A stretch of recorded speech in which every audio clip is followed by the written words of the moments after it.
Captain Kale of the Nexari exploration vessel Dawn's Edge had seen many mysteries in his 40 years of deep space service, but nothing quite like this. The human ship hung motionless in the void, its hull scarred by micrometeor impacts and solar radiation. According to their sensors, it had been drifting here for over 3 centuries. "Captain," called Navigator Finn from his station, his pale fingers dancing across holographic displays. "The vessel's energy signature is ... unusual. It's cycling through the same pattern every 12 minutes and 17 seconds. Kale approached the observation deck, his tall frame casting long shadows in the blue-tinted light. Through the transparent aluminum, he could see the human craft sleek despite its age, built with that peculiar mix of elegance and practicality that defined their lost civilization. "Life signs?" he asked. "That's the strange part, sir," replied Medical Officer Vera, her voice tight with confusion. "I'm detecting one human biosignature, but it's fluctuating. One moment it's there, strong and stable. The next, it vanishes completely, only to reappear in exactly the same state." The Nexari had been searching for signs of humanity for over 200 years, ever since the species had mysteriously vanished from known space. Their colonies abandoned, their homeworld silent, their ships scattered like ghost stories across the galaxy. Some claimed they had transcended to a higher plane of existence. Others believed they had simply died out, victims of their own ambition. Kale had never believed either theory. Humans were survivors. He'd studied their history extensively. They didn't vanish quietly into the night, and they certainly didn't give up easily. "Prepare a boarding party," he ordered. "Full environmental suits and minimal disturbance protocols. If there's a human alive on that ship, I want them treated with the utmost respect." As they approached in their shuttle, Engineer Max ran continuous scans of the derelict vessel. "Captain, this is incredible," he breathed. "The ship's entire temporal signature is locked in a recursive loop. It's as if the same 12 minutes and 17 seconds are playing over and over again." The airlock cycled with surprising efficiency for such an ancient vessel.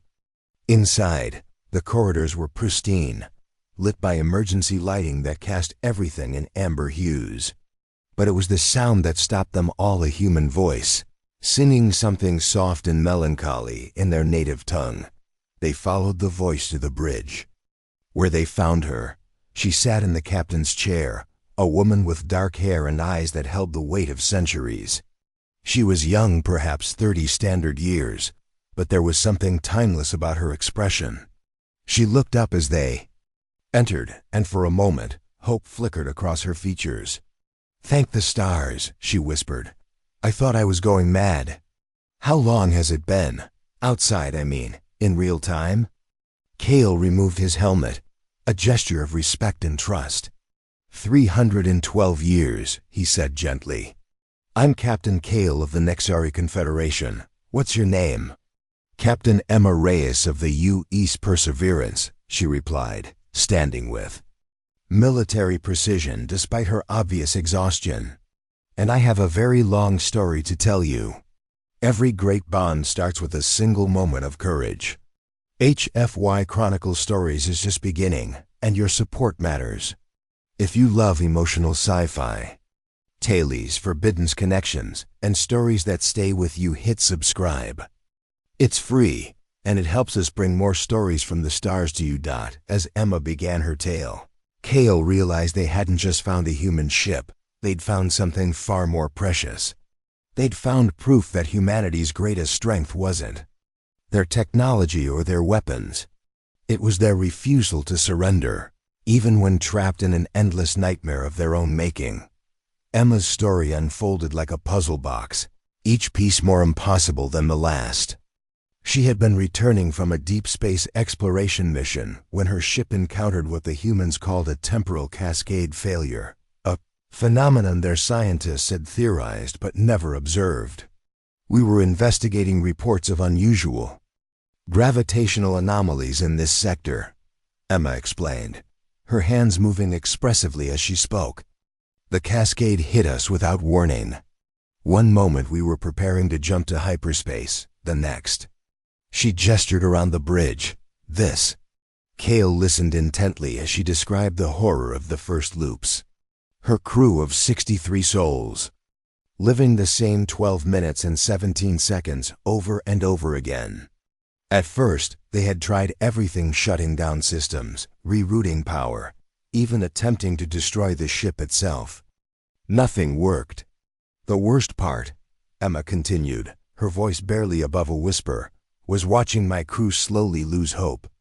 One by one, they gave up. Some went catatonic. Others became violent. A few ... She paused, swallowing hard. A few chose to end it permanently. Medical Officer Vera stepped forward, her scanner beeping softly. Captain, I'm reading massive neural fatigue patterns. The stress of temporal displacement over such a prolonged period should have driven any sentient being to complete madness. Emma laughed, but there was no humor in it. Oh, I went mad. Many times. I've experienced every possible variation of insanity you can imagine. But here's the thing about humans, we adapt. Even to the impossible. Engineer Max was studying the ship's systems with fascination. Captain Reyes, your temporal containment field is unlike anything in our databases. The precision required to maintain such a stable loop for over 3 centuries. It's beyond current Nexari technology. That's because I built it, Emma said. Simply, not the original cascade that was an accident. But this current loop? I created this one deliberately. The admission sent shockwaves through the Nexari team. Kale felt his heart racing as the implications sank in. You mean you chose this? You could have escaped? Emma nodded, her expression grim. About 200 loops in roughly 6 months. Of subjective time, I figured out how to break free. But breaking free would have meant leaving my crew behind. All of them. The temporal cascade had ... damaged them. Scattered their consciousness across multiple timeline fragments. If I shut down the loop, they would be lost forever. She walked to a console and brought up a holographic display showing the ship's interior. Ghostly figures moved through the corridors, translucent, flickering, but undeniably there. So I did what any human captain would do. I found a way to keep them together, to keep them safe, even if it meant sacrificing my own freedom. Navigator Finn's voice was filled with awe. You've been alone for 3 centuries, maintaining a temporal prison just to protect the souls of your dead crew? Not dead, Emma corrected firmly. Displaced. There's a difference. And I haven't been entirely alone. They're still here, in fragments. Sometimes I can talk to them, comfort them. Make sure they know they're not forgotten. The revelation struck Kale like a physical blow. This wasn't just survival. This was love elevated to cosmic proportions. A human had chosen centuries of isolation and madness rather than abandon her people, even in death.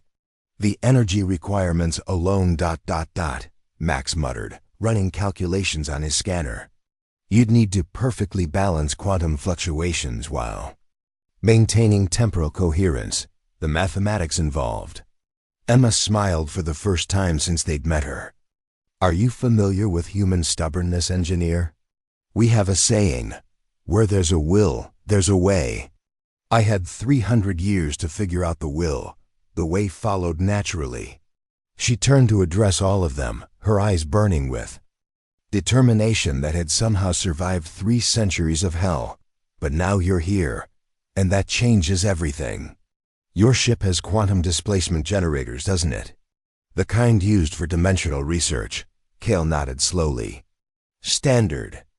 Nexari exploration equipment. Why? Emma's smile widened, and for the first time, Kale saw not the exhausted guardian she had become, but the brilliant starship captain she had once been. Because I think I know how to save them all, but I'm going to need your help. Back aboard. The Dawn's Edge, Emma stood before the assembled senior staff, her 300-year vigil having transformed her into something between prophet and scientist. The conference room buzzed with translated equations and temporal mechanics that pushed the boundaries of known physics. The human approach to impossible problems, Emma began, manipulating holographic displays with practiced ease, has always been to break them down into possible ones. Your quantum displacement generators can create selective reality pockets. My temporal loop provides a stable anchor point. Together, we can essentially perform consciousness archaeology. Chief Science Officer Nora, a methodical Nexari with silver markings along her temples, frowned at the data streams. Captain Reyes, what you're proposing is theoretical at best. Extracting scattered consciousness fragments from a temporal cascade and reconstructing them in stable quantum matrices. The precision required would be astronomical. Emma nodded. I know. I've run the calculations approximately 74,000 times over the past 3 centuries. The margin for error is 0.001%. In any other circumstance, it would be impossible. But, prompted Kale. But you're not dealing with any other species, Emma replied, her voice carrying quiet pride. You're dealing with humans. And humans don't accept impossible. She gestured to the display, showing complex wave patterns that seemed to dance with their own intelligence. My crew isn't truly gone. They're stuck between temporal states, experiencing every moment of their existence simultaneously. It's a kind of living hell, but it's also an opportunity. They've had 300 years to understand their own consciousness at a quantum level. Medical Officer Vera leaned forward, her instruments detecting something unprecedented. The neural patterns you're showing us, they're not degrading. They're actually becoming more coherent over time. Exactly, Emma confirmed. Human consciousness, when faced with impossible circumstances, doesn't just adapt, it evolves. My crew has essentially become quantum entities, held together by nothing more than their refusal to let go of who they are. Engineer Max was running thermal scans of the human ship, his readings painting an incredible picture. Captain, the power distribution across her vessel is completely organic. It's not following any programmed pattern, it's responding to need, to intent. The ship itself has become a living system. Emma's expression grew distant. She knew I wouldn't abandon the crew. So she adapted too. The Perseverance and I have been partners in this for 3 centuries. She's as much a part of this plan as any of us. The revelation sent shivers through the Nexari crew. They were witnessing something beyond their understanding of technology or biology. They were seeing symbiosis between human, machine, and time itself. The extraction process will require perfect synchronization, Emma continued. Your displacement generators will create 63 individual quantum pockets. I'll use the temporal loop to guide each consciousness fragment into its designated space. Then, using your medical fabrication systems, we can create new bodies for them. Navigator Finn voiced what they were all thinking. And if something goes wrong? Emma's smile was grim, but determined. Then we'll be no worse off than we are now. But if something goes right, double quotes, she paused, looking at each of them in turn. You'll witness the resurrection of an entire starship. Crew who refused to stay dead. Chief Science Officer Nora ran rapid calculations on her neural interface. The energy requirements would drain our entire power core. We'd be stranded here for days while our systems recharged. And the temporal stress could damage both ships permanently, added Max. Cal looked around the table at his crew's concerned faces, then back at Emma. This wasn't just a rescue mission anymore. It was a leap of faith into the impossible. But something about this human's unwavering determination convinced him that impossible was just another word for hasn't been done yet. Captain Reyes, he said formally, the Nexari Confederation officially offers its full assistance in your rescue operation. Emma's eyes filled with tears, the first genuine emotion other than determination they'd seen from her. "Thank you," she whispered. "You have no idea what this means." "Actually, I think we do," Kale replied. "You've shown us what it means to never give up on the people you care about. That's not just human nature. That's inspiration for every species in the galaxy." As they began final preparations, none of them realized they were about to attempt something that would redefine the very concept of life, death, and the bonds that transcend both. The operation began at exactly 0800 hours, ship time. Both vessels hung in the void like dancers preparing for an impossible ballet, their quantum fields slowly synchronizing to Emma's temporal rhythm. "Displacement generators at full power," reported Max, his voice tight with concentration. "Quantum pockets stabilizing at ... incredible. Captain, I'm reading coherence patterns I've never seen before." Emma stood at the center of the Perseverance's bridge, her hands moving across controls that had become extensions of her will over 3 centuries. Around her, the ghostly figures of her crew flickered with increasing clarity, as if responding to the proximity of salvation. "Power coupling stable," called Engineer Lisa from the Dawn's Edge. "But Captain, we're already at 80% drain, and we haven't even begun the extraction phase." Through the communication link, Kale's voice remained steady. "Hold course, Engineer. We knew this would push us to our limits." Emma closed her eyes, feeling the familiar pulse of the temporal loop, but also something new, the gentle hum of the Nexari displacement generators, creating pockets of stable reality. For the first time in 300 years, she felt hope instead of mere determination. "Beginning consciousness extraction," she announced. "Starting with Navigation Officer Beck. He was always the steadiest of us." The first ghost on the bridge suddenly solidified, his translucent form gaining substance as Emma guided his scattered consciousness into the quantum pocket Max had prepared. The figure of Beck looked around in confusion, then relief, then wonder. "Captain?" His voice was weak but real. "How long have I been?" "Later, Beck," Emma said gently. "Right now I need you to help me bring the others back." One by one, the process continued. Each crew member required perfect timing, absolute precision, and something that couldn't be measured by instruments, Emma's unshakable belief that her people deserved to exist. "Structural integrity at critical levels," warned Chief Science Officer Nora. "The temporal stress is affecting both ships. We may not have enough power to complete the process." "We'll complete it," Emma said firmly. "We've come too far to stop now." But as they reached the 50th crew member, disaster struck. The temporal loop began to destabilize, its perfect rhythm faltering for the first time in 3 centuries. Alarms screamed across both ships as reality itself seemed to twist around them. "The cascade is reforming," shouted Max. "If it completes, it'll trap all of us." Emma felt the familiar sensation of temporal displacement beginning to take hold. But now it was threatening everyone, not just her crew. The weight of responsibility crashed down on her. She had asked these strangers to risk everything for her people, and now she might have doomed them all. But then she heard something that changed everything. From the quantum pockets where her resurrected crew members waited, voices began to rise in unison.